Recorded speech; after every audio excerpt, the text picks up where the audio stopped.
কৃষ্ণ সকাল সকাল রাজবীরকে স্কুলে দিতে চলে, আর ওর মুডটা একটু অফ থাকে যেহেতু সকালবেলা উঠে যেতে হয়। আর ওকে দিয়ে এসেই আমি পুজো সেরে নিই। পুজো করতে করতেই চিন্তা করছিলাম আজকের কি রান্না করব, তাই তাড়াতাড়ি পুজোটা সেরে নিয়েই আমি ভাত চাপিয়ে দিয়ে ভাবতে লাগলাম কি রান্না করব। তারপর ফ্রিজ থেকে সবজি এনে সবজি কাটতে শুরু করে দিলাম।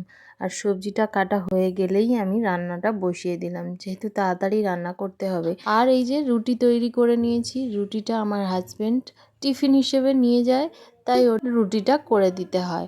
আর রুটি করতে করতেই আমার প্রায় কাজ। চিন্তা করছিলাম এরপরে কি কাজ আছে। হ্যাঁ, এরপর আমি একটু ফ্রি হতেই পারি। আর ফ্রি হয়ে গেলে আমার আর কি কাজ, ফোন ঘাঁটাঘাঁটি, এছাড়া তো আর কোনো কাজ নেই। তাই ফোনটাও ঘাঁটবো, কিন্তু খাওয়া দাওয়া সেরে, সব কাজ সেরেই আমি খাওয়া দাওয়াটা কমপ্লিট করি। এরপর কিছুক্ষণ নিজস্ব টাইম, তারপরেই ছেলেকে আনতে চলে যাই।